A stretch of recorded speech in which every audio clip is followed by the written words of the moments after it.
chairmanship in this important debate. I beg to move the motion on the paper today that this House has considered access to treatment, support and innovative new medicines for Phenylketonuria patients. It's just over 12 months since I was elected as a Member of Parliament for Blaydon, and only a few days less since I first heard of Phenylketonuria, or PKU, which is much more commonly known form and which is much easier to pronounce. One of my constituents, Barbara McGovern, had called into my office and spoken to a member of my staff, asking if I would attend an event to be held in Westminster on the 28th of June. Barbara's son Archie has PKU, and as she described his condition and some of the restrictions he has to cope with every day, her explanation of what PKU means and her determination to get the best for her son really impressed my staff, and they made sure that I attended the reception to learn out more about the condition. And I know that Barbara and her husband David and Archie have travelled from the North East to listen to this important debate today, so welcome. Since that first encounter, I've been lucky enough to be introduced to the people who make up the officers of the National Society for PKU, and had the chance to work with them and with other members to raise the profile of PKU, to get people to understand what it is and how it affects those who have it, and to press for access to treatment and support for them. And I must start by mentioning a few names, although there are many more that I could mention. And I want to mention Kate Leroyd and Caroline Graham, both of whom have children with PKU and who have dedicated so much of their time in talking to all of us about the condition. And talking to us about the need to see some action for those who live with PKU. And I must also mention Professor Anita MacDonald, OBE, from Birmingham Children's Hospital, who also does so much, not just to raise our awareness of the condition, but works over and above with families affected by PKU to advise on their diet. Would you give way? I will. Thank you very much. I'd like to thank her for giving way and commend her on securing this debate and her leadership of the all-party group. The thing I want to say about Kate Leroyd and Caroline Graham, which I think is absolutely remarkable, is that there are lots of health-related campaigns for more resources, new treatments and drugs. Many have plenty of resources funded by major pharmaceutical companies, hiring expensive lobbyists and all the rest of it. But these two women are parents of children with this condition. Their campaign is entirely voluntary. They have to fit it in around their family and other commitments. And I think that makes their work all the more remarkable. And I just want to place that on record at the beginning of this debate. Thank you. Well, the Honourable Member is absolutely right in saying that. And of course, there are many others in the National Society who are working so hard as well. So what is PKU? Well, it's a rare inherited disorder affecting about 1 in 10,000 babies. Most people are familiar with the pinprick test, which newborn babies have, and this is how the condition is picked up. It's one of a series of tests. People with PKU are unable to break down an amino acid, phenylalanine, which is found in proteins, and so they must have a diet which is very restricted in protein to avoid problems developing. If the condition isn't properly controlled, it can lead to severe neurological and brain damage, as well as behavioural problems. And untreated PKU causes profound and irreversible intellectual disability, seizures and behavioural problems. The damage isn't reversible, so early diagnosis and early consistent treatment is vital.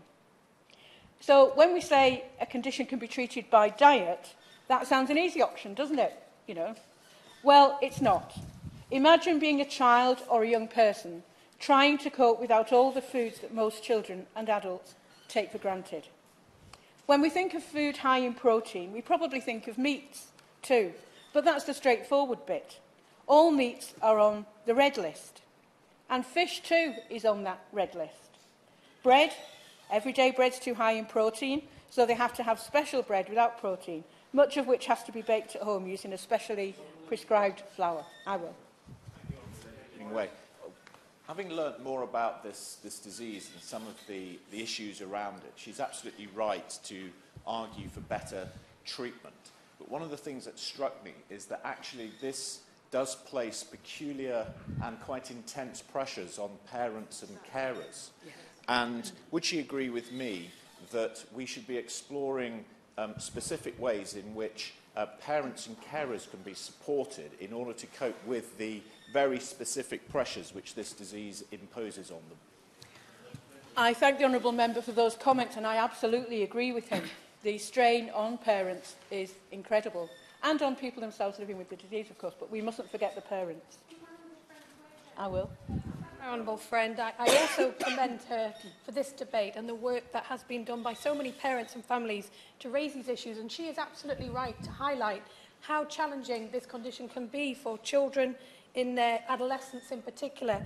My constituent told me that for her daughter's 18th birthday, she asked if she could eat a pizza in a restaurant, a seemingly very normal activity for a teenager, but one that presents clear challenges for these children who want to fit in with their peers.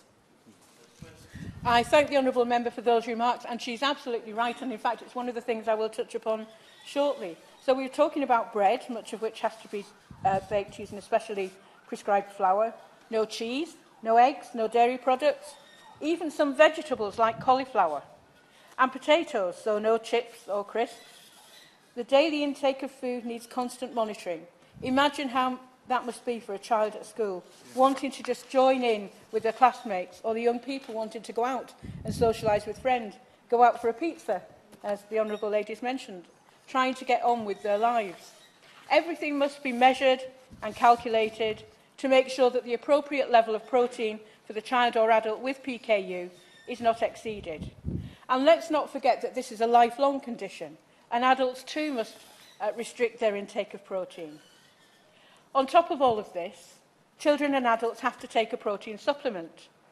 Many of us have had the chance to try this supplement, courtesy of our friends at the NSPKU, and it isn't a pleasant experience. This adds a real pressure on parents who must often struggle to get children to take the supplements 3 times a day, which they really need.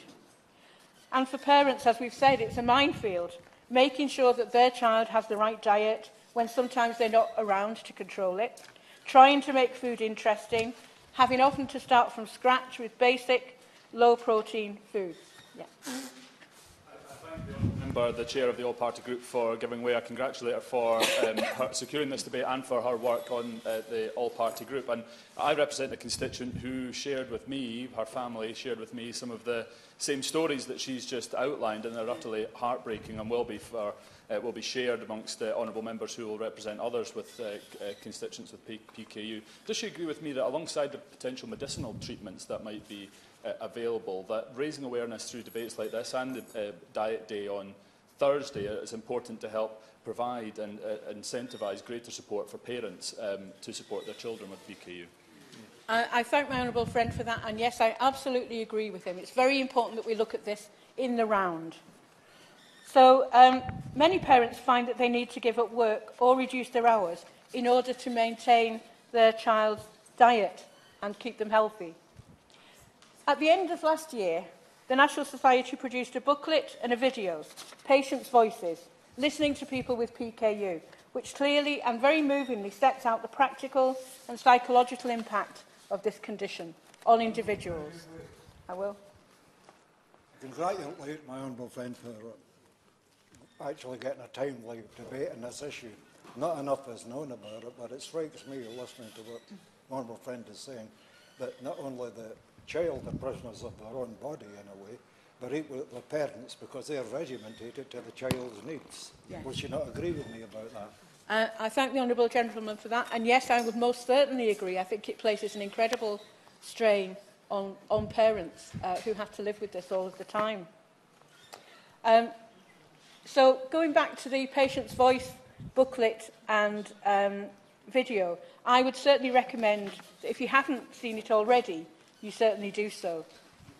And in this debate, I want to highlight some very specific concerns about treatment and support for PKU. First of all, I want to raise the issue of access to a drug treatment, sapropterin, more commonly known, thankfully, as Kuvan. Although available in 25 countries across Europe and being licensed for marketing over 10 years ago in the European Union, Kuvan is not available to people with PKU in the UK. I will. Honourable Lady for giving way and congratulating her on this very, very important debate. She makes a hugely important point there in terms of the licensing of Kuvan. The European Medical Agency licensed this drug in 2008. Yeah. And 10 years on, we have book passing going on between NICE and the Department of Health and NHS England. Deeply concerning. I represent 2 children, many more as well, I'm sure, with PKU in my constituency. And I got a letter back from, this letter back from NICE just a few weeks ago, which said that the condition and treatments for PKU is subject of an NHS England commissioning policy, not covered by any existing NICE guidance. And then he went on to pass the book back to NHS England. Does she not agree that it's time for the book passing to stop and for the treatment to be licensed? Yeah. Well, I absolutely agree, and hopefully one of the good things that comes out of this debate will be that the book stops being passed and actually the assessment gets done and gets done as quickly as possible. It's so important for people to have access to this drug that we need that to be sorted. There is evidence that for a significant proportion of people with PKU, about 25% of them, this drug can significantly improve their condition. It doesn't cure it, but it does make it much easier to deal with the dietary issues which have such an impact on the way people live their lives. And despite having been around for so long, NHS England has only recently considered the drug for management of PKU, and it's now been referred to NICE for assessment through its processes and the technology appraisal process. The APPG on PKU recently heard from NICE about the process, but there is concern about the timescales and how the benefits of the treatment will be assessed. Understandably, there is huge frustration on the part of the PKU community that there are children and adults who could be benefiting from Kuvan now, and that there is now substantial evidence to support its benefits. There is a particular issue about the prescribing of Kuvan for women with PKU who are pregnant, who can understandably find it hugely difficult to control their diet and fear the effect of any problems on their unborn child. While there is in place a commissioning policy made in 2013 which allows Kuvan to be prescribed to some pregnant women, it can be difficult for women to prescribe Kuvan in a timely way.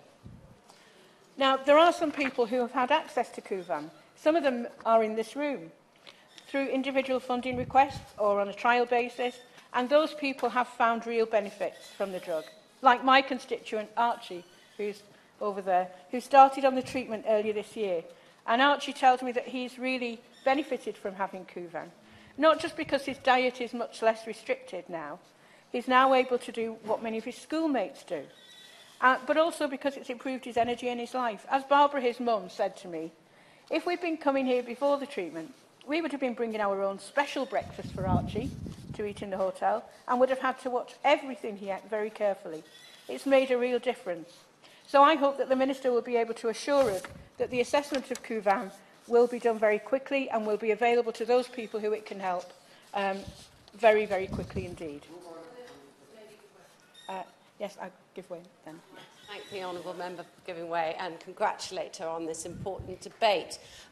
Kuvan, the brand name of sapropterin, is clearly deeply beneficial for about 20–30% of sufferers. I met the manufacturers last week and they told me they've written to NHS England twice to ask for meetings to discuss price, but they're still waiting for a response to that. Would she join me in urging the Minister to use all of his best offices to make sure that that meeting and that price negotiation can go ahead?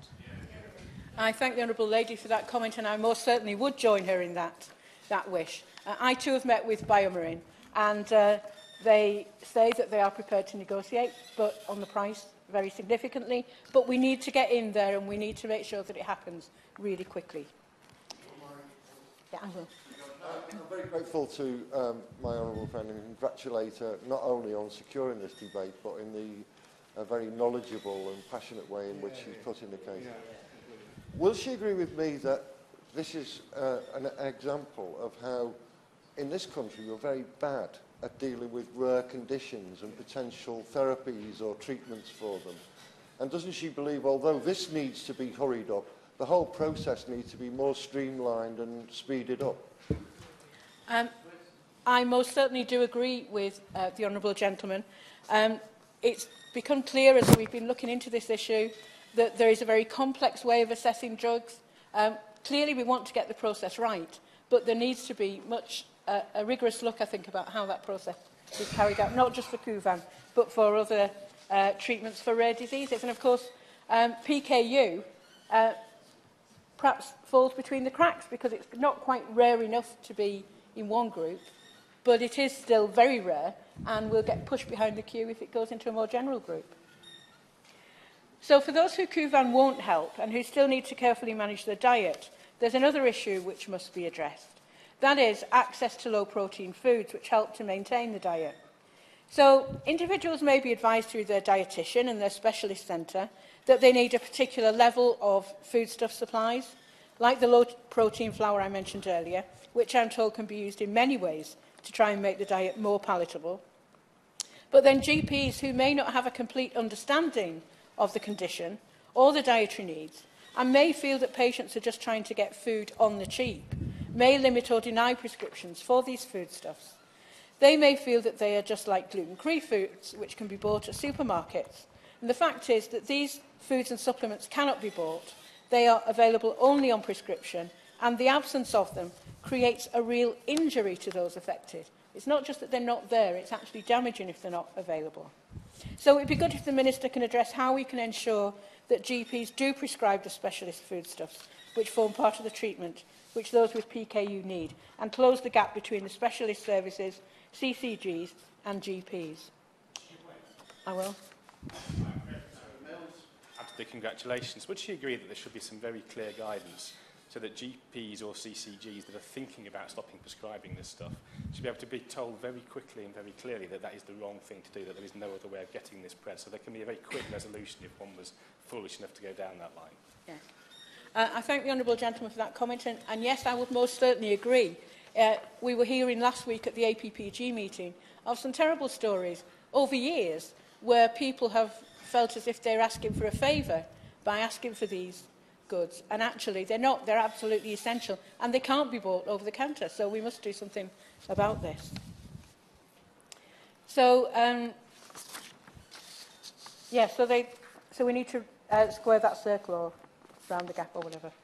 Finally, for the 75% who will not benefit from Kuvan, it's important that new innovative treatments are developed and brought through the assessment process quickly so that more people can benefit from treatments which enable them to live well and safely with the condition. To conclude, Mr Robertson, it's important that we listen to those individuals and families who are living with PKU day in and day out. It's time that this condition was acknowledged and that we really address the need for effective treatment. And I hope that the Minister will be able to give us some positive news that will move us forward to help those with PKU. This Thursday, on National PKU Awareness Day, I and many other honourable members in this room and across the House will undertake the PKU Diet for a Day challenge. We will restrict our protein intake to 10 grams a day. We'll avoid those things we normally eat without thinking, like that piece of toast in the morning, or Rice Krispies with real milk, not coconut milk. And we'll drink tea or coffee without milk. But we know that we really won't face the restrictions day in, day out, and the relentless grind of getting the diet right to stay well. But we hope that it will help raise public awareness of PKU and help to bring about change. Mr Robertson, I move. The question is that this House has considered access to treatment, support and innovative new medicines for Phenylketonuria patients. Nigel Mills.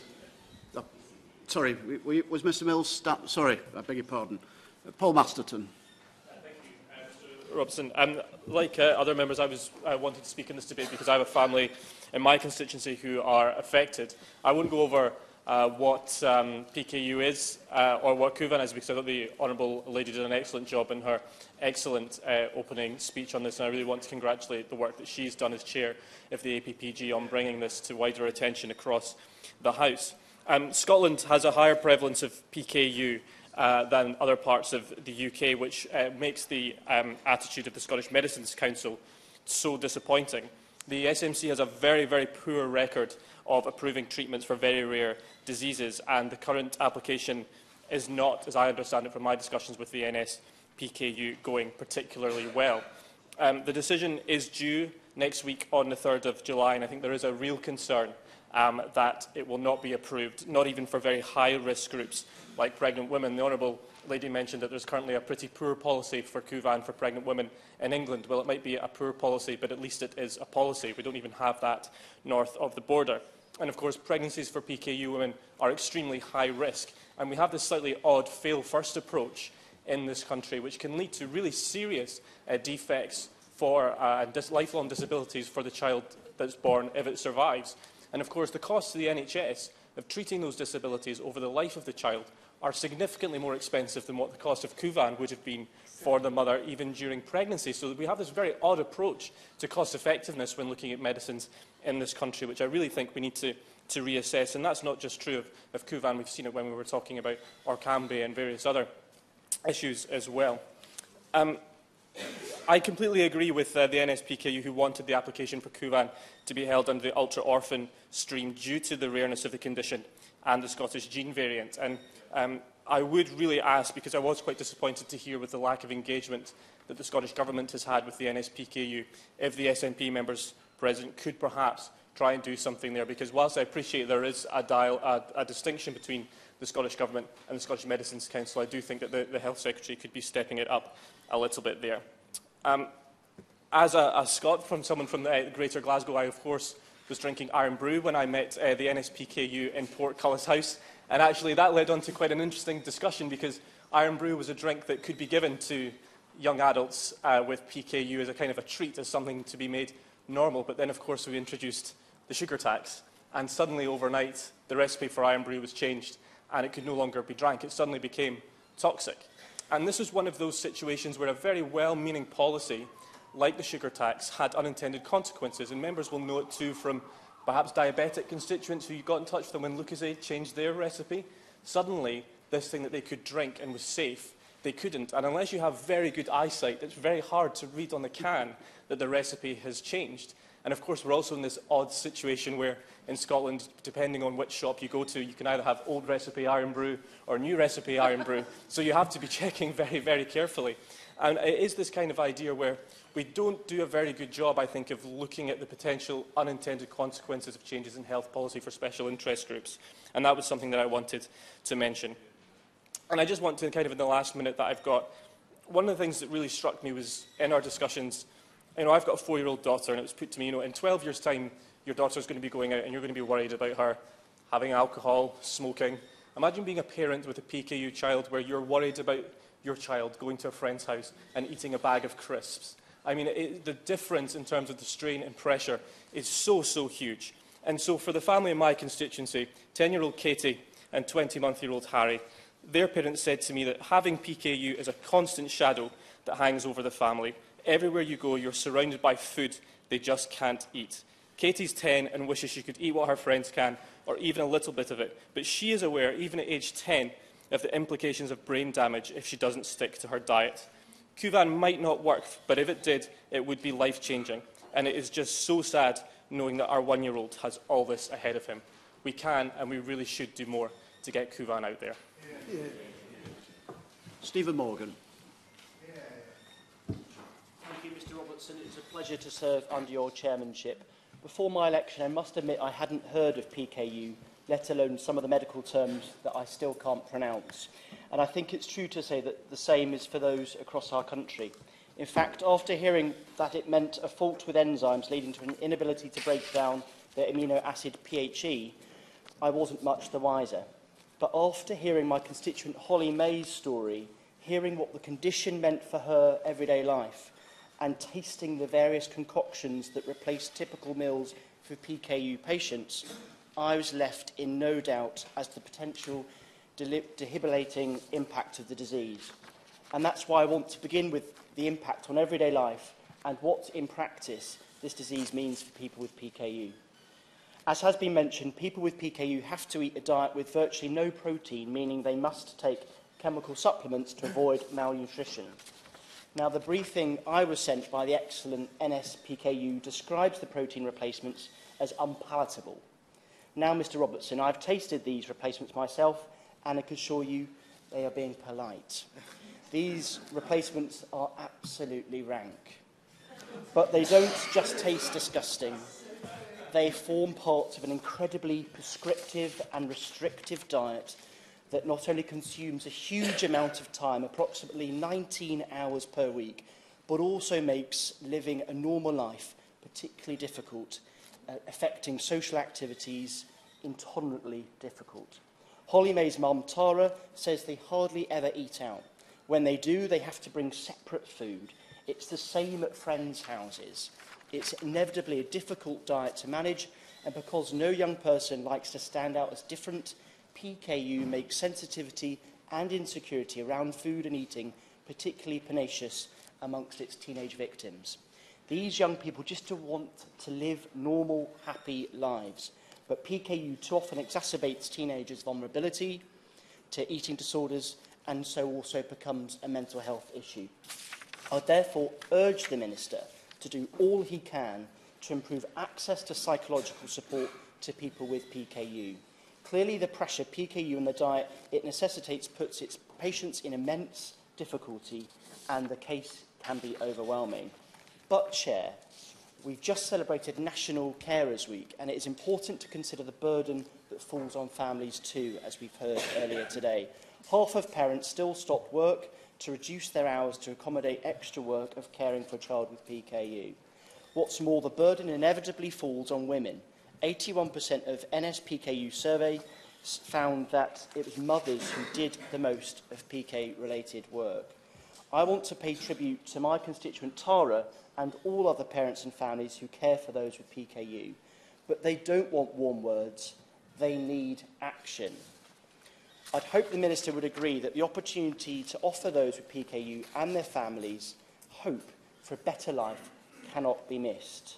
There's some practical things that can be done. I would suggest this means meeting with the manufacturers of a tablet that will make a massive difference. It means making life a little bit easier for families and PKU patients by fixing the fragmented service on offer and smoothing and simplifying the chain from specialist metabiotic clinic to GP to pharmacist to courier. Complications in which constantly cause grief for parents. And it definitely means ending the exclusion of PKU treatments from the prescription charge. Chair, because PKU is a rare disease, this shouldn't mean it serves any less of our attention. On behalf of my constituents and Holly May, I urge the Minister to implement these changes. Thank you. Peter Aldous. Thank you, Mr Watson. It's a pleasure to serve under your chairmanship. I congratulate the Honourable Member for Blaydon for securing this debate and for championing so well the cause of PKU patients, their families and their carers.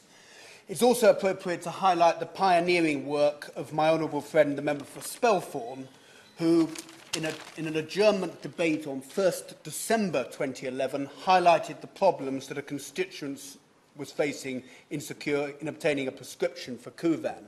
He was successful in securing this for his constituent, but it is most unfortunate, as we've heard, that 6.5 years later, we are no further forward in making this drug, which has the proven potential to change many people's lives, more widely available. Finlay Walsh, who lives in Lowestoft with his parents, Michelle and David, is 2.5 years old and was born with PKU. It is a genetic condition which will be with him for his whole life. All Finlay's foods have to be weighed using a calculation which takes account of the amount of protein in the food. His parents have to take heel prick blood tests weekly, which are sent to Addenbrooke's Hospital in Cambridge for analysis. The results are then sent to the Norfolk and Norwich Hospital, where the dietitians then phone through the results, which enable Michelle and David to prepare Finlay's food intake for the coming week. For them, this is a critical, delicate and often worrying process.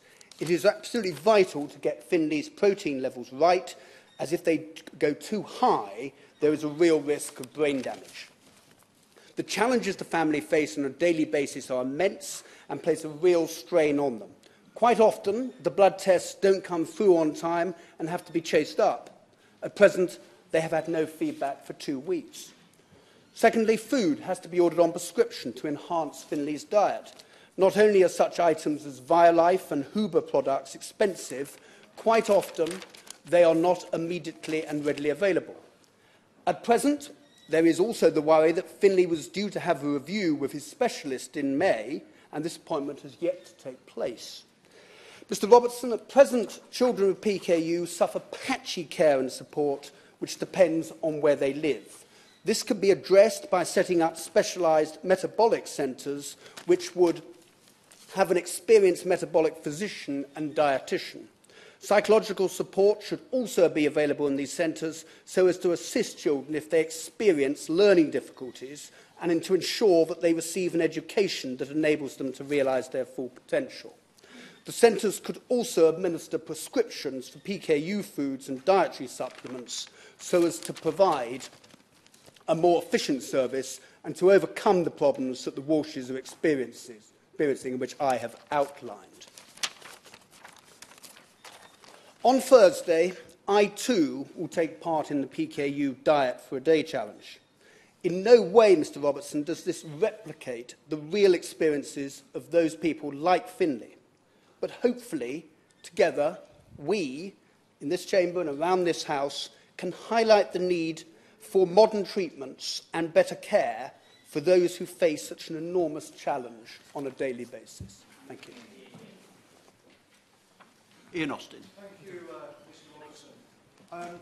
Like other members, I'd never heard of this condition until I was contacted by a constituent, Kirsty Thornton from Dudley. She's the reason that I'm taking part in this debate today. It was very moving to hear how this condition had affected her, and it was a result of meeting her that I subsequently met Kate Leroyd and Caroline Graham, to whom I paid tribute earlier. There's one other person I want to mention at the outset, and that's Professor Anita MacDonald, OBE, who's with us here today, the brilliant head of a dedicated team of dietitians caring for children with rare inherited metabolic disorders at Birmingham Children's Hospital. I want to tell the Minister that Kate Leroyd, Caroline Graham and Anita MacDonald are here today, and I'm hoping that perhaps at the conclusion of this debate he might find a moment to say hello to them and arrange to meet them properly and at length subsequently. Now, it's deeply moving, Mr Robertson, to hear how families manage this condition, particularly, for example, I think, with toddlers who can't understand why they're not allowed to eat the same food as their siblings or why they can't have the same food at a friend's birthday party. One parent said she resents the fact that her family can eat normally and she can't. At mealtime, she will go into a depression. Often, she'll ask to eat the crumbs of normal bread off our plates, or we catch her licking our plates. It is awful to see. It's very distressing too to hear how a simple mistake can have huge ramifications affecting a young person's concentration, even their mental health, their ability to study, their ability to work. One young person said, "When I have high PHE levels, I slur my words, struggle with balance, lose my train of thought and stop speaking. I'm hit with such fatigue that I lose sight of what it is to feel awake." So today I'd like to, if I can, encourage the Minister and the opposition spokesperson to join us on the Diet Challenge this Thursday. I hope as many members as possible will do this to highlight how difficult it is to adhere to the strict rules people with this condition have to follow. Now, I think we've got to do this properly. We've got to stick to the rules. We've got to check all the ingredients, as we heard earlier. We've got to weigh foods properly. We've got to keep a tally throughout the day of the amount of protein that we've eaten. And most of all, as we've just heard, we've got to remember that we're only doing it for a day and not a lifetime, like the constituents on whose behalf we're speaking today. Now, there's just three other questions, really, that I want to ask the Minister before I conclude. As he's heard, we're calling for an examination of the fail-to-use Kuvan in the UK. This is a treatment that can transform people's lives. It's been licensed for almost 10 years. It's used in lots of other countries in the EU. And we'd like him, I think, to take personal charge of this and to work out what can be done to sort out its provision here in the UK too. Second, and this is an issue we've raised in respect of other conditions and other drugs, will he look at the appraisal rules for new treatments for PKU? This is a very rare disease. It has a wide impact outside direct health cost. And this isn't a criticism of NICE or the Minister or the government. But the fact is, these are conditions and these are treatments that NICE wasn't really designed to deal with. So how can the appraisal system be altered to work for conditions like this? And finally, can I ask him whether he'll work with the NSPKU to review the provision of treatment to patients, including basic dietary treatments, And how can this be made consistent across the country? Because this is not something that is the case at the moment. And I think that's a really urgent thing that ought to be able to be sorted out without too much difficulty. Thank you again, Mr Robertson. Vicky Ford. Thank you, Mr Robinson, for calling me on this important debate, and may I also add my congratulations to the Honourable Member for Blaydon for securing this important debate. I'm speaker as the chair of the All-Party Group for Rare Diseases, but also on behalf of my constituent Kate and other constituents who suffer from PKU. I was very honoured to lead an adjournment debate on this in March, and I won't repeat everything that I said, but I do want to add some further points. PKU is a very rare condition, affecting about 1 in 10,000 people, but is not ultra-rare, and that is part of the problem here. Living with PKU is extraordinarily challenging, but for the 20 to 30% of sufferers who react positively to the drug sapropterin, there is a glimmer of hope. This is only about 150 children in the UK, about 350 total people, but for them sapropterin is life-changing. Sapropterin is available in Austria, Belgium, Bulgaria, the Czech Republic, Denmark, Estonia, France, Germany, Hungary, Italy, Latvia, Lithuania, Luxembourg, the Netherlands, Norway, Portugal, Romania, Russia, Slovakia, Slovenia, Spain, Sweden, Switzerland, Turkey and the Ukraine, as well as in the United States. However, except for a small number of people, truly exceptional cases, and for women during pregnancy, it's not available in England on the NHS, and this must change.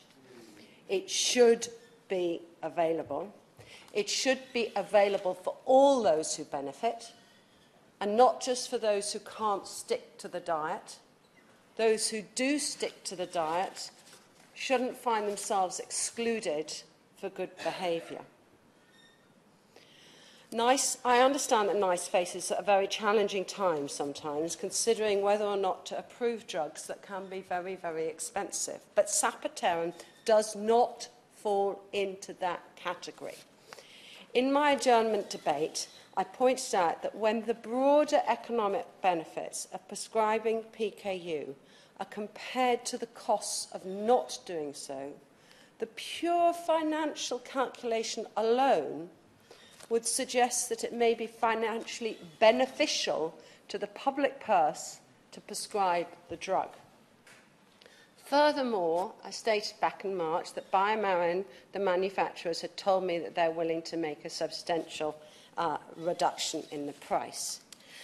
During that debate, the minister who responded suggested that patients should go for the individual funding request route, but I understand that only one child has ever managed to receive the drug through that route. It simply does not work for the patients who need it. I've written to the Parliamentary Under-Secretary of State in the Department of the House of Lords a couple of times, and I'm grateful for his responses. But in his latest response, he suggests that the approval process might now go through the potential guidance development through NICE's technology appraisal programme. And both patient stakeholders and the manufacturers are really concerned that this could lead to even further delays.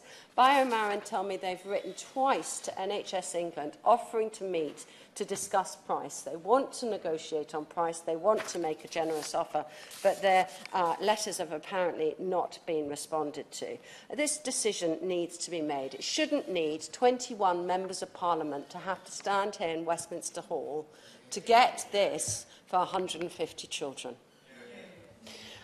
Fundamentally, on a broader picture, I do believe there's a fundamental problem with NICE's commissioning programme. It works well for common conditions. The highly specialised technologies process does seem to work well for ultra rare conditions. But for conditions like PKU, they fall through the gap. And we need to find a way that we can get modern, personalised specialist medicines to those who need it, where their condition is rare but not unique. Ms Saville Roberts. Robertson, and I'd like to thank the Honourable Member for Blaydon for securing this important debate and for her cogent argument. And I'm here on behalf of Mark Edwards of Llanegrin, Tywyn and Gwynedd, and we've heard much about the impact on families and children, but I think the most effective thing I can do today is to talk something about how Mark, as an adult, deals with this condition and how he manages from day to day. What would make a difference to the quality of his life and, of course, the lives of others living with PKU. Mark first contacted me about the sugar tax, which I too had generally blithely thought to be a good thing. But the sugar-sweetened drinks issue proves, to sum up, the challenge of how people with PKU struggle to overcome the excruciatingly difficult balance between medically essential specialist diet, on the one hand, and fitting in with society's rigid norms about food and drink on the other. Now, of course, our social lives revolve around food and drink, from children's tea parties to teenagers' fast food binges and adults' restaurant dates. And the one thing I've been told again and again is how difficult it is for people with PKU to cope with the stigma of being difficult and being different, especially over something as integral to our lives as food. And if you can't enjoy cake, jelly, burgers or chips, at least you can enjoy a fizzy drink, be that Iron Brew or whatever, a fizzy drink of the same brand as everyone else. But, of course, you now have to pay more for it because aspartame is on the red list. People with PKU are being taxed over one of the few social food and drink experiences they're able to share with everybody else simply because of their condition. And Mark is keen just to stress how much he appreciates Wales's policy on universal free prescriptions, which allows him to receive the special food and mandatory diet supplements which he needs through Tywyn Health Centre's dispensary when he needs them and for free. This provides PKU people in Wales with a much better arrangement, he said, than those provided in England.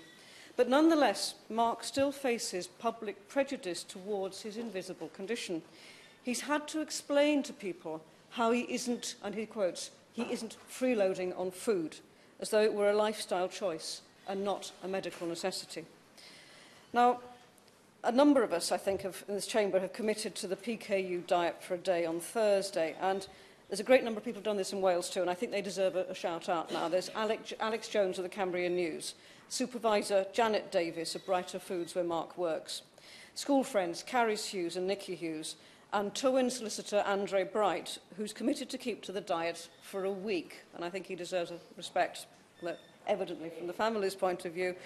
A week, even so, is nothing like that which you have to face. For myself, I'm only brave enough and organised enough to do it for a day, and I do apologise. But of course, we're doing this in solidarity with PKU families, but we also know that in no way does this fully reflect or replicate the reality of your lives. Most of us will be doing this being fussy, awkward. I anticipate living off aubergine for a day, but we're only doing it for one day. And we won't face the fraught, potentially toxic relationship with food and the stigma associated with this every day of our lives. Chair, PKU affects every aspect of one's life. Controlling the condition by diet alone causes immense strain, and any possible medical intervention will make an immense difference to the quality of people's lives.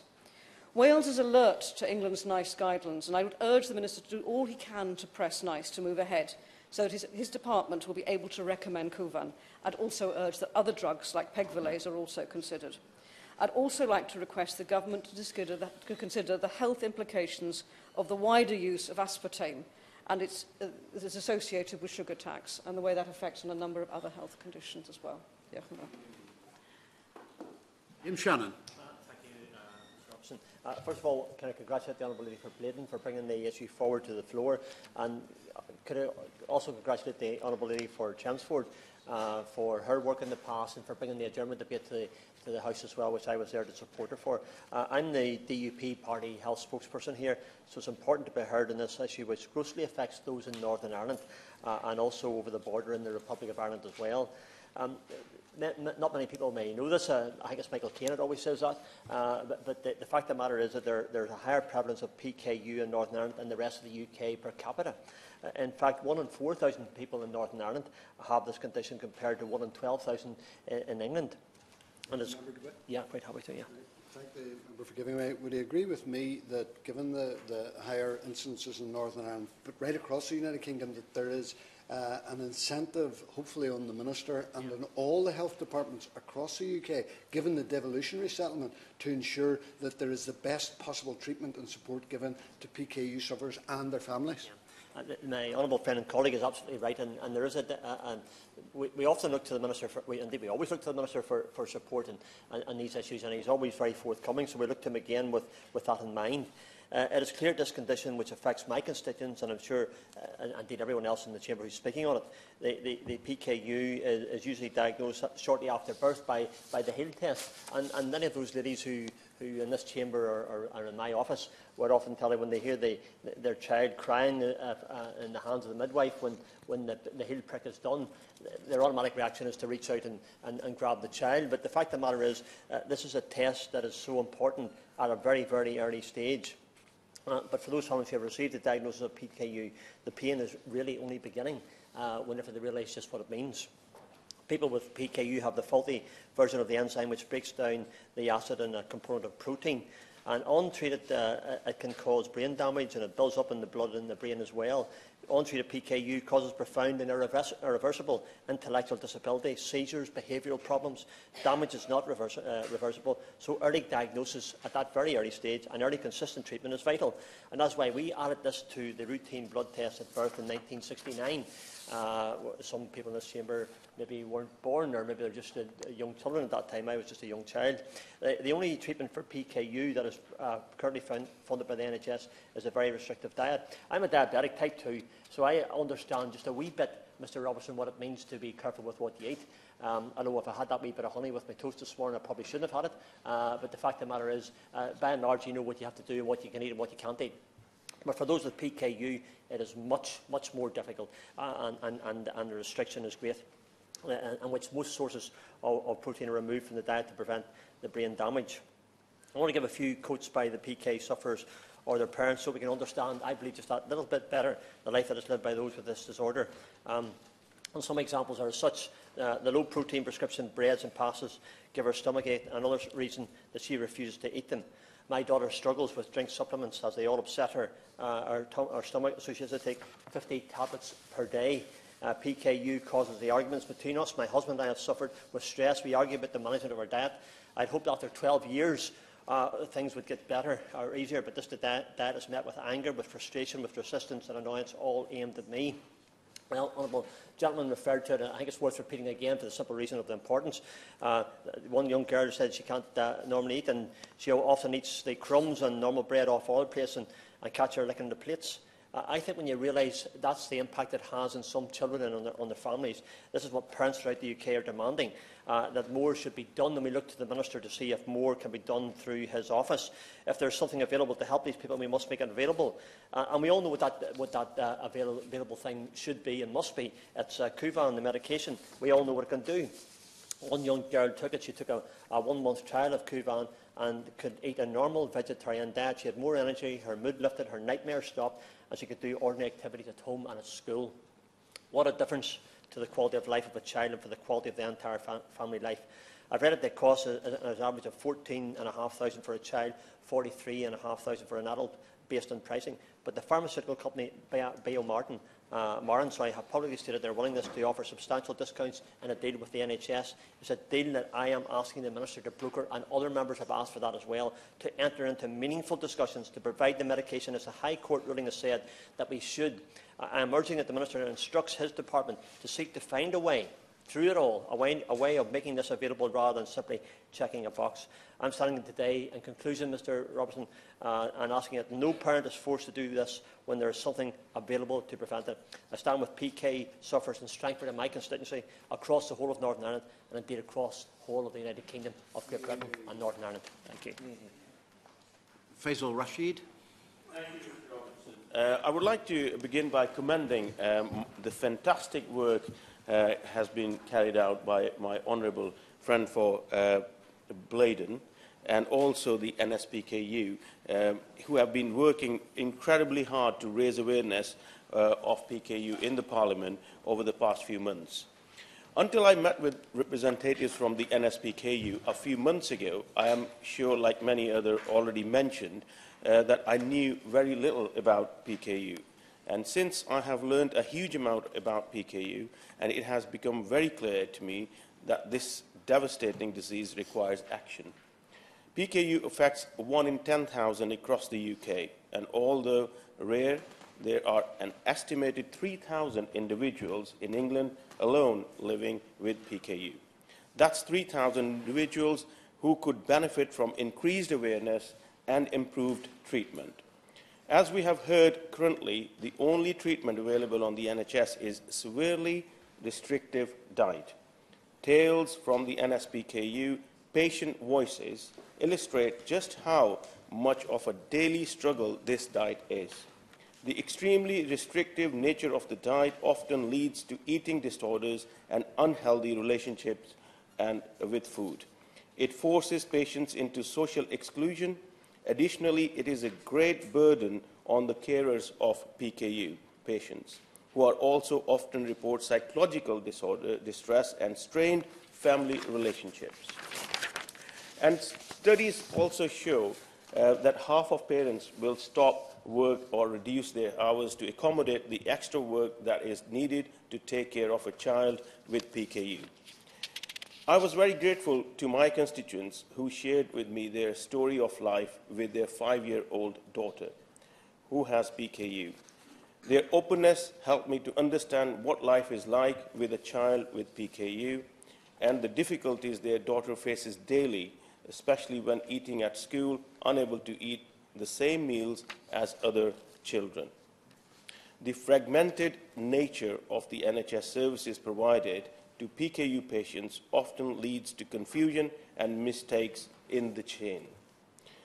And the inconsistent quality of these services has made the system needlessly complex and added to the burden patients face. There have been multiple reports of CCGs restricting funding for PKU dietary products. This variation in quality of even the most basic treatment is simply not good enough.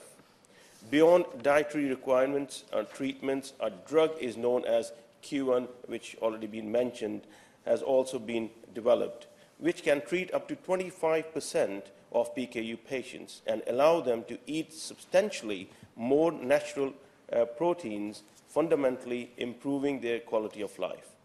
Despite having been licensed in the USA since 2007 and the EU since 2008, and being used in almost every EU country as a routine treatment of PKU, it is unavailable for the vast majority of patients in the United Kingdom. Of course, Q1 comes with a price tag, but as we approach the 70th birthday of our treasured NHS, we must allow it to uphold its fundamental principle that healthcare is provided on the basis of need. Thank you. Catherine West. Thank you, Mr Robertson. It's a pleasure to serve under your chairmanship, and also could I congratulate the member for Blaydon on bringing this important debate. I'm here on behalf of 11-year-old Olivia, who lives in Hornsey and Wood Green, to describe a little bit of her struggle and to congratulate her parents on fighting so hard for her. We know that the stress on families is incredible, and we've heard from so many members in the debate today of the impact on the whole family of having PKU and just how isolating it is. I wanted just briefly to mention in the introduction as well the National Society for PKU, who are helping us as parliamentarians to get to grips with the issues. So we've heard in the debate so far how restricted the diet is. The member for Newcastle, who's no longer in her place, talked about going out to a pizza restaurant at the age of 18. Now, Olivia is only 11, but we know that for her, she's only really allowed 8 grams of protein a day. And she was fortunate enough to participate in the Kuvan 1-month trial, where she was found to be a responder, and her protein tolerance increased from 8 grams to 27 grams. On Kuvan, she had safe, low blood results and ate healthy, natural, normal vegetarian food. She could have baked beans on a Friday at school with a normal-sized portion of chips, just like her friends, and it filled her plate and her instead of leaving her hungry. Her teachers commented how bright and focused she was in lessons, ironically asking, "What did she have for breakfast today?" Olivia loves life, and like everyone else during that month on Kuvan, it showed. And as many members today have pointed out, it does seem anomalous that this drug, which is licensed in the US and the EU, still seems so difficult to obtain for our constituents. NHS England have handed the draft policy on commissioning Kuvan over to NICE for review, but no date has yet been set for this, and I'd like to press the Minister on a date. It really is an absurd situation when in most of the rest of the developed world, Kuvan has been prescribed for years as a routine treatment. And for Olivia, the waiting is really taking its toll. She has frequent and severe migraines that cause vision disturbance, light, sound and taste sensitivity, vomiting, gastroparesis. During these times, she loses her PKU supplement and exchanges food, taking her off diet for the duration of the migraine. And these are difficult times for the whole family. Her illness and temporary altered sense of taste means she can't drink the supplements and wants the normal food she prefers. How do you refuse a sick child because the food contains too much protein? She can be off diet for 60 hours. Last year, Olivia was also diagnosed with moderate severe scoliosis, curved spine, for which she has to wear a back brace 23 hours a day until she's 16 years old. It's uncomfortable, painful, and often prevents sleep, and her consultant advised that spinal fusion surgery is likely.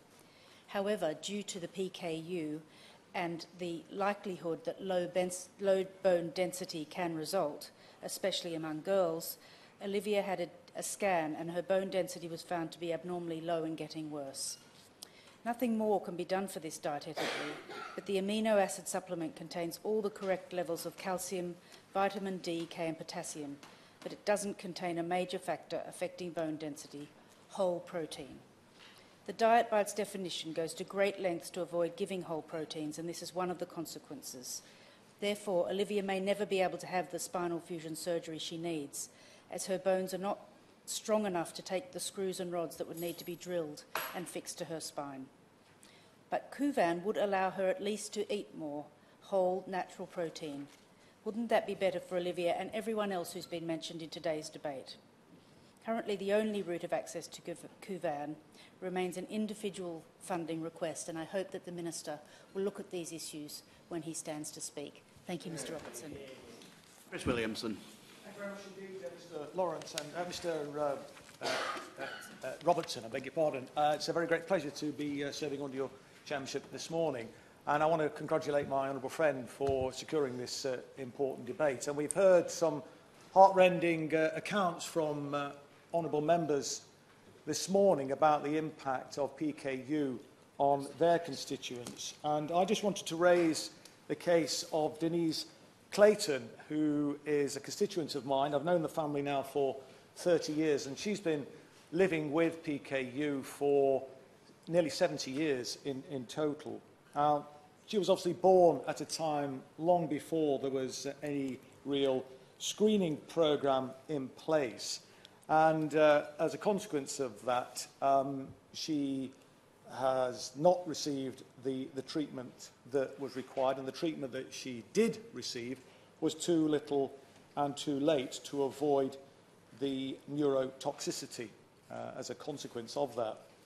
Now, her family, of course, have done everything they can to try and support Denise, and I was speaking to her father, Norman, only a few weeks ago, and he was recounting really some of the traumas and the difficulties that they as a family have experienced down the years, and Norman was of a view that there was nothing that could be done for Denise.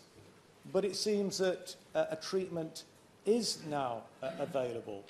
And I would join, therefore, honourable members in their pleas with the Minister to use his good offices to ensure that this new life-changing drug, Kuvan, is made available so that the sufferers of PKU, like sufferers in other countries, can actually obtain the benefits of this drug and lead something approaching a normal life. We are living, let's remember, in a very wealthy nation. We are the 6th biggest economy in the world. This is a very rare condition. It only affects a very few people in total across the country.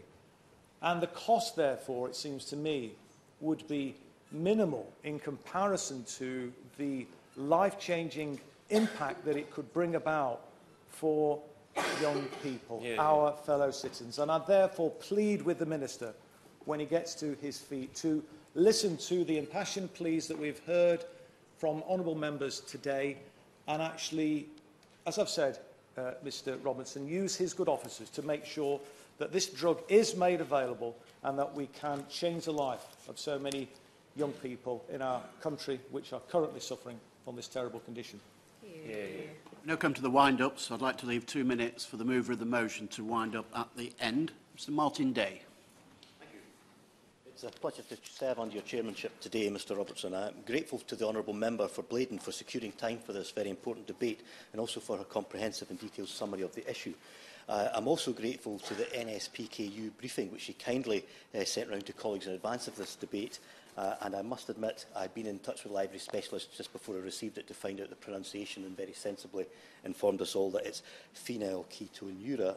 And I will simply refer to it as PKU for the rest of the debate, despite my hatred of acronyms. And it's fair to say that without both of those guidances, I would have been mispronouncing it.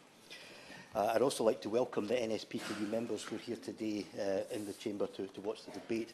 And in preparation for this debate, I found out just how awful their condition is.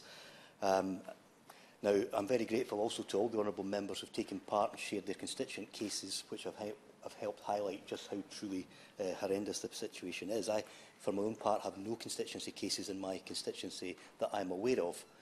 However, health being a devolved matter, they would more likely go to the Scottish Parliament counterparts. We've heard that PKU is a rare inherited disorder where sufferers cannot break down the amino acid phenylalanine, and it is a truly horrific condition, and I think it's worth stating on the record that there is currently no cure. Left untreated, it can cause serious damage to the brain and nervous system, and which can lead to learning disabilities and other symptoms. And as has been pointed out, it affects around 1 in 10,000 babies in the UK. I'm grateful for the fact that was mentioned by my honourable member for East Renfrewshire that the situation is indeed worse in Scotland. And the stats I've seen suggest it affects 1 in 8,000 babies, which is in the real world about 6 or 7 cases a year. Early intervention in these cases is vital, and without it, irreversible damage can occur. The Scottish Government takes the condition seriously, which is why around 5 days old babies are offered newborn blood spot screening check to see if they have PKU or a number of other conditions. And if PKU is confirmed, treatment will be given straight away to reduce the risk of serious complications. If the right treatment is followed, babies with PKU are well in early life and do not develop symptoms. It can be managed by a low-protein diet. However, as has been pointed out by many of the speakers today, that is far from an easy option. We've heard much about the access to new treatments such as sapropterin, also known as Kuvan, which is available in 25 countries and has been licensed in the EU since 2008.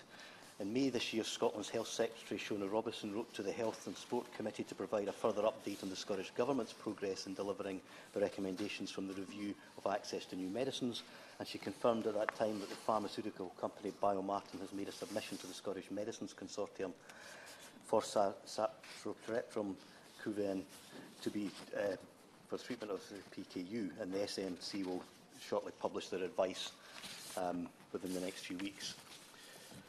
Hopefully, as a consequence of the Montgomery Review and the definitions for new processes for ultra-orphan drugs, we can see progress in this matter. Decisions made by the Scottish Medicines Consortium are independent of ministers of the Scottish Parliament, and it's worth remembering that our involvement in that process can be limited. However, I'd be happy to offer my support to the honourable member across to do any joint working that we can to bring pressure to bear on what I think would be a very beneficial drugs for the treatment of the sufferers. The Scottish Government does not intervene in the SMC process, but have sought to consider with all parties how issues identified in previous submissions could be resolved in new applications to achieve the best value deal for the NHS Scotland. And the Scottish Government has significantly increased new access to medicines in recent years. Between 2011 and 2013, the combined SMC acceptance rate for orphan cancer medicines was 48%, and between 2014 and 2016, it was 75% for ultra-orphan drugs and orphan end-of-life medicines. So I think there is some positives that we can look at in that process. A responsible funding model is, however, key, and the Scottish Government are actively examining an improved negotiating function that seeks to ensure that the NHS in Scotland pays the same effective price for medicines as in the rest of the UK. And I thank everyone that's taken part, and my sympathies to anyone that's living with the condition. I would be very interested in supporting the day challenge to try and do that diet. I have to say my diet needs serious improvement on a whole range of levels, but I'd be up for putting on the effort. Thank you. Darren Hodgson. Thank you very much, Mr Robinson. It's a pleasure to serve under your chairmanship this morning. I would like to start by thanking my honourable friend, the member for Blaydon, for securing this very important debate this morning, for her excellent speech and all of her campaigning on this issue. I would also like to thank all the honourable members who've spoken this morning. There's been a good number. The members for East Renfrewshire, Portsmouth South, Waveney, Dudley North, Chelmsford, Dwyfor, Merinydd, Strangford, Warrington South, Hornsey and Wood Green, Derby North and Linlithgow and East Falkirk for their excellent contributions to this very important debate. And I would also like to thank the all-party group for Phenylketonuria, more commonly known, as we've all said this morning, as PKU, a group I understand that was only recently set up by my honourable friend, the member for Blaydon and others, but already is providing an invaluable forum for PKU to be discussed. Finally, I would like to thank also the National Society for PKU for their help and support that they provide to sufferers of PKU, for the sponsorship of medical research into PKU and for the work that they do with medical professionals in the UK. They held very recently, just last week I think, a particularly informative event which was sponsored by my honourable friend, which I attended here in Parliament. And I know this will have been very helpful in spreading awareness of this extremely serious disease. I know I found it very useful, and I know honourable members who were there did too, because I hadn't heard of PKU. And it is a very rare metabolic disease, as we've heard, that causes an inability to break down the amino acid phenylalanine, which can then build up in the blood and brain. And left untreated, PKU causes severe intellectual disability, seizures and behavioural problems.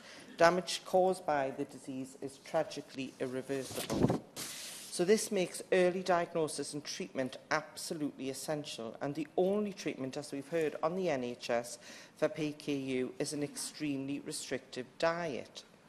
A PKU diet involves avoiding most forms of protein and taking a special protein replacement, which, as we've heard, does not taste as good as what it's replacing, in order to avoid malnutrition. There are a number of problems with this treatment that I would like to briefly highlight. Firstly, it is extremely restrictive. As we've heard, there are only a very small number of foods that can be eaten without severe limitation. Excuse me, it's very easy to think that almost all food allergies and requirements these days are catered for in the modern supermarkets, but with PKU this is not the case, and some of the necessary food replacements are only available by prescription. For some sufferers, the nature of this diet can have a detrimental impact on their social lives, particularly for younger people, as we've heard from a number of members this morning. Sadly, there is also a high number of PKU sufferers who suffer from eating disorders and other mental health problems because of it. The NSPKU recommends that all people with PKU should automatically have follow-up appointments with an integrated specialist metabolic physical dietitian, along with support from a psychologist and support worker. Is this something that the Minister agrees with, and is the Government looking into providing this level of support? The second problem with the current available treatment is that it places a huge amount of pressure, as we've heard, on those who care for children with PKU. In order to administer the diet necessary, a significant amount of measuring and preparation is required, as we heard of at the event last week. And according to a recent study, dietary care can take an average of 19 hours a week. I'll give way to my honourable friend. Is the Shadow Minister aware that 60% of all mothers who care for their children with PKU have some kind of other psychological stress associated with this type of lifestyle? I wasn't aware of that fact, but it's hardly surprising when you realise just how complicated, and as the child grows, you've got to change all of those calculations. Well, as we know, children, their size changes every week, so that's a constant battle to try and make sure you get it right. So it's not surprising that that figure is so high. And with the consequences of a child with PKU consuming the wrong type of food being so severe, it's just easy to say how much stress a carer can go through, and not only ensuring that they are preparing the right food, but that the child is following the diet, especially when they're away from home, as we've heard, or while they're at school. So with this in mind, I would like to know whether the Minister believes that patient-centred care should be extended to school support, psychological support and counselling in order to relieve some of this pressure from carers. And when you consider the fact that the consequences of failing to adhere to the necessary diet are so extreme, one would imagine that all treatments that could improve outcomes would be available.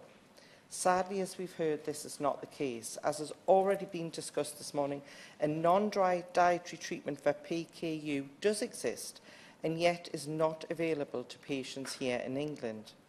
Kuvan is a licensed medicine which comes in the form of a simple tablet. And some 20 to 30% of people with PKU taking Kuvan considerably increases the amount of protein they can eat each day whilst maintaining a safe phenylalanine level. Indeed, some patients are able to either stop or decrease the use of specially manufactured prescription foods whilst taking the drug. For these people, having access to Kuvan would quite literally change their life and allow them to come off their restricted diet in some cases. Unfortunately, this treatment is not currently commissioned by the NHS, aside from in a very small number of cases and for women during pregnancy. This is despite it having been licensed, say, in the USA since 2007 and in the EU since 2008. It's used by thousands of patients across Europe and across the world, as we heard the full list from the Honourable Lady for Chelmsford.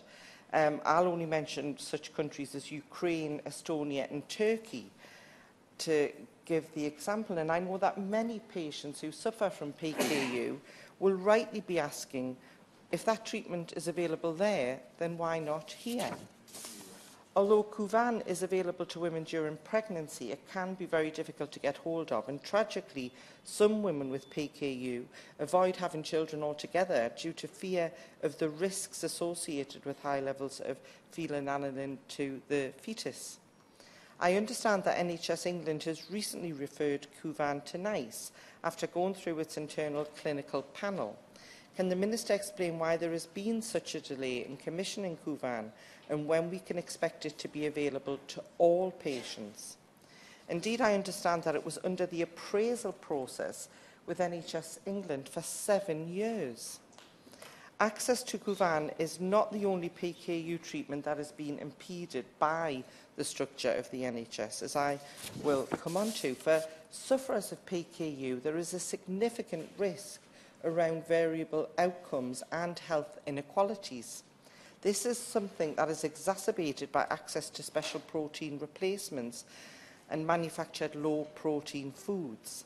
Many PKU patients have reported difficulties in accessing the prescriptions they rely upon, and some clinical commissioning groups have been found to be actively restricting funding for PKU products. Has the Minister had any conversations with Public Health England and CCGs to ensure that people with PKU have easy access to prescription-only foods and amino acid supplements?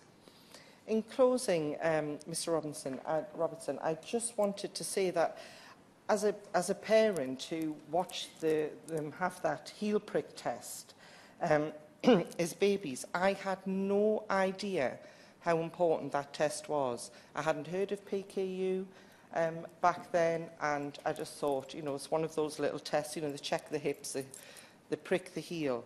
I can only imagine how it must feel to be the one out of 10,000 parents who receive that life-changing diagnosis for their child, only to find out that their life and the health of their child will be harder than it needs to be due to what can only be described as rationing by their CCG and indeed NHS England. I'll give way.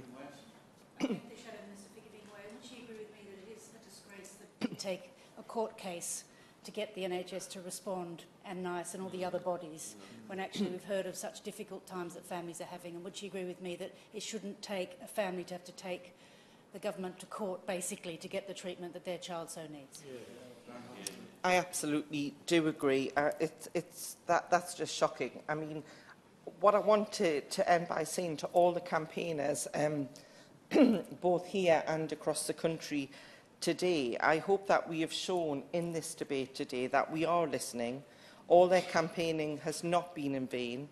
It has led to us having an amazing champion in my friend, the Honourable Member for Blaydon, and to this very well-attended debate today. I know that the Minister will have heard all of these powerful speeches, and he is a very compassionate man, so they can't have failed to have had an impact on him.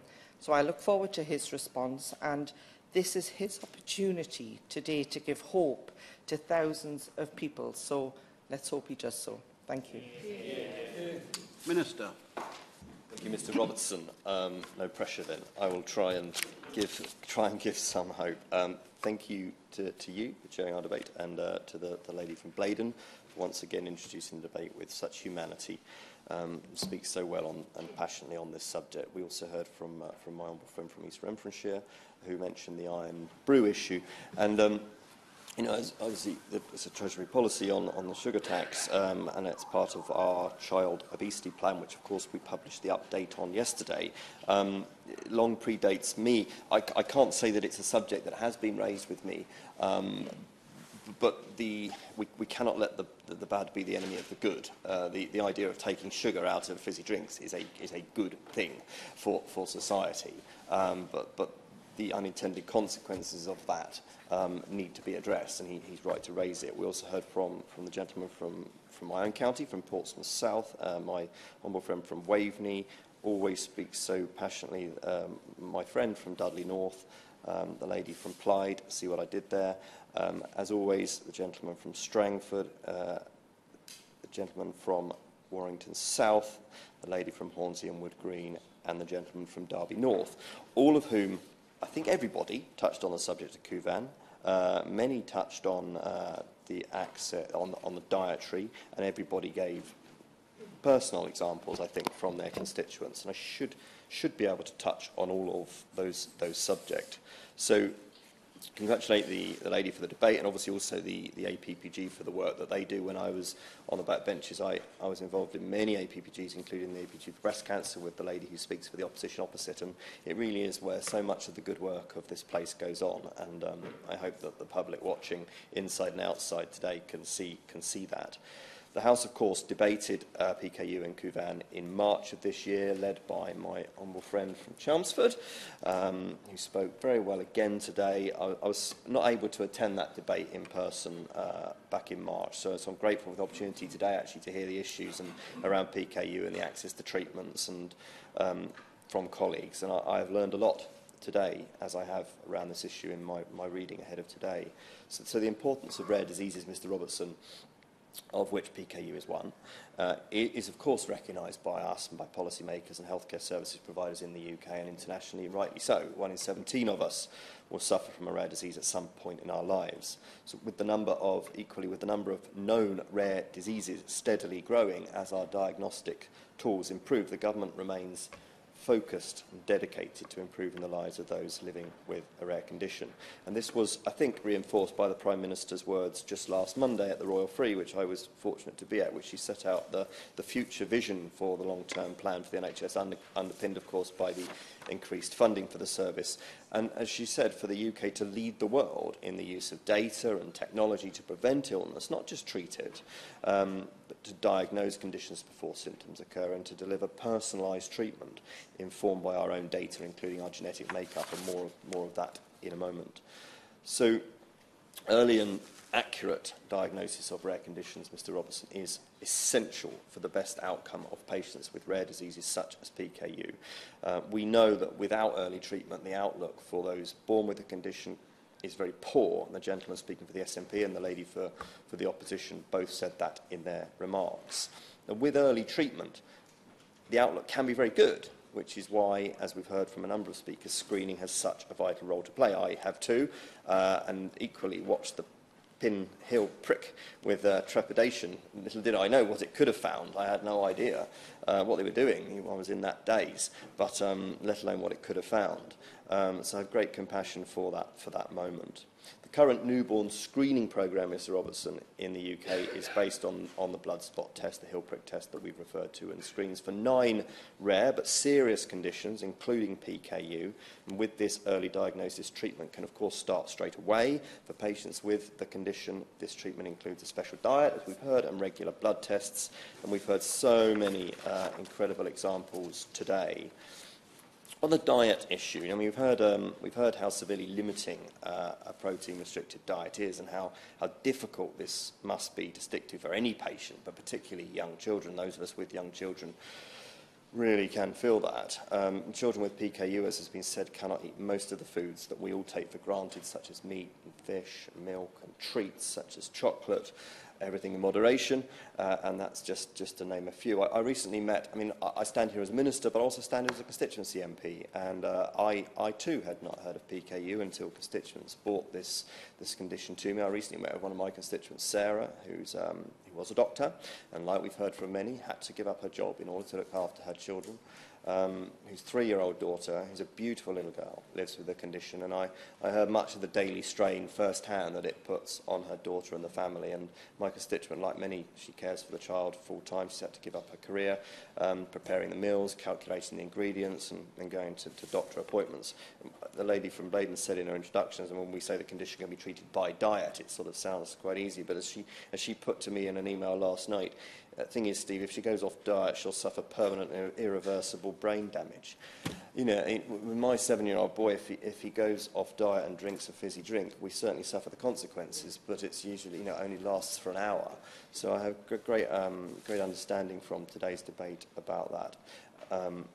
And obviously, I understand that even in adulthood, as the lady from Blythe said, PKU can cause harrowing symptoms which make any attempt at a normal life and contributing to society very, very difficult and sometimes impossible. So the availability of specially formulated low-protein foods and nutritional supplements through the NHS is vitally important, Mr Robertson. It has, since its development in the 50s, saved the lives and improved the outcomes of many patients. Now, it is right, it's not a fact that I can deny, that PKU is not on the list of medical conditions in England which exempt them from prescription charges. As such, the usual age-related prepaid certificate exemptions only would apply to these patients. That is the current situation, but everything can be challenged and everything can change. And as I said at the start, the power of all-party groups is incredible, and maybe that is something that the all-party group may wish to look at and may wish to campaign on. But there is an awful lot of information available, isn't there? And my constituent, Sarah, also is the editor of the National Society's magazine, and she sent me the summer 18 edition just last night, which I was reading overnight, and it's a really interesting read, and I might touch on a couple of things in it before I close. And that magazine and the website that they have contain all sorts of information on foodstuffs and advertisements for foodstuffs and products and recipes, and yes, avocado does keep coming up. So let's just move on to... I will briefly, but then that's it, because I know you want to hear from the Minister. I just wanted to know that, as the Minister knows, there have been 5 applications for an individual funding request. 2 of those were allowed, and one, which I mentioned earlier in the debate, had to go to the High Court, and the judge found that the NHS, he declared that it was irrational and unlawful, the decision that had been made. And could he please not just speak about the dietary supplements, which we can all find out from Google, but what is he doing to push these requests, and in specifically, what is he doing on behalf of Olivia, aged 11, whose mother is here today, who would like to know, will he personally support her application for Kuvan? Look, I mean, so I wasn't just going to come on to talk about Kuvan, and obviously I've stopped to listen to her intervention. No, I won't personally support an individual request. That would not be appropriate for a minister of the dispatch box. That is not how our system works. But if she wishes to write to me with the specific example, then of course I will see that she gets a reply. But that should be being handled through the right processes. I know individual funding application requests are torturous processes sometimes, and I'm sure we can do them better. So let's touch on Kuvan, which everybody has raised. So it's one treatment option, which has been found to lower blood phenylketonuria levels in some patients with mild or moderate PKU. We know the drug is effective in a small number of patients, depending on their genetic makeup. Of course, it's more likely to benefit those with the milder forms. In those cases where patients respond to treatment, it's likely they will still need to continue with some form of dietary restrictions, and obviously everyone understands that. So as we've heard, Kuvan is not currently routinely commissioned for use in children and adults. This is due to the lack of evidence on its effectiveness on nutritional status and cognitive development at the time. I underline, at the time the policy was developed in 2015. NHS England does, however, have a commissioning policy for PKU patients with the most urgent clinical need, namely pregnant women, as we've heard. So while the decision by NHS England was not to routinely commission, I won't. While the decision taken by NHS England was not to routinely commission Kuvan, the system does have the flexibility to review this if new evidence emerges. And as the House heard at the debate in March, NHS England received a preliminary policy proposal for the use of Kuvan in the management of PKU for adults and children, as new evidence has now, underlined again, been published to support its use. Kuvan was subsequently referred to NICE for assessment through its topic selection process, the process through which NICE prioritises topics for appraisal in its technology, appraisal or highly specialised technology programme. This NICE process is an important one. It is independent of ministers. It provides a standardised, governed procedure to ensure NICE addresses topics which are important to the patient, population, to carers, to professionals and commissioners, and similarly help make the best of NHS resources.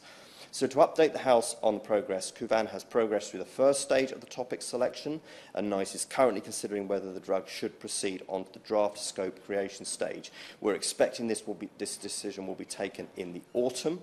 I will be pressing them, along with the relevant minister in the department and the parliamentary undersecretary who sits in the other place, to bring that to a conclusion as swiftly as possible. People have said today, for the Minister to personally get involved in access to Kuvan. I mean, NICE's process is an important one, but it is one that sits independent of ministers. And it would be a very strange situation if ministers were able to sit in the Department of Health and like a Roman emperor, thumbs up and thumbs down. I don't think any government minister in this government or previous governments would want to be in that position, and it wouldn't be an appropriate position for us to be in. But as I've said and updated the House, we expect the decision to be taken in the autumn, and we will be pressing to bring that to a conclusion as soon as we possibly can. I want to conclude and give the lady her time. There are other promising treatments on the horizon I just want to touch on in the last 30 seconds. NICE is currently considering pegvilase, an enzyme substitution therapy indicated for adults through its topic selection process, and it recently consulted stakeholders on its suitability for the technology appraisal. I can update the House that a scoping workshop on this topic is scheduled to take place tomorrow. That's the 27th of June. Just finally, Mr. Robertson, the point about Biomin not being responded to, which was raised by the Honourable Lady for Chelmsford, and she mentioned this to me last night. I'm worried to hear this. So Kuvan is currently going through the NICE assessment, the independent assessment, as I've said. So if the topic goes ahead, there will be many opportunities for Biomarin to engage in commercial discussions as per NICE's usual process.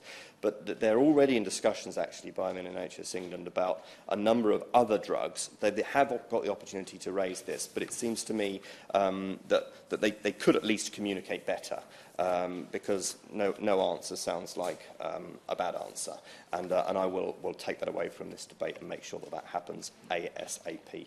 I know you want me to stop, Mr. Robertson, and let the lady from Bladen close the debate, so I will do that. Let's twist to wind up. Thank you, Mr. Robertson. And what can I say in 1.5 minutes or less? But I do want most of all to thank all the honourable members who've taken part today, from East Renfrewshire, Portsmouth South, Waveney, Dudley North, Chelmsford, Dwyfor Merioneth, Stankford, Warrington South, Hornsey and Wood Green, Derby North, Linlithgow and East Falkirk, Washington and Sunderland West, and the Minister himself for his reply. Rather disappointed that we didn't have a bit more promising news on the future of Kuvan, but we will be back and we will be making sure that he hears from us again, and we'll be continuing our campaign. And I would like to finally thank all the families who are here today to show how strongly people feel about this issue, and thank everyone for attending. It's not an issue that's going to go away. We're going to be back and we're going to keep pushing this agenda. Thank you. Well done, Liz. The question is that this House has considered access to treatment, support and innovative new medicines for phenylketonuria patients.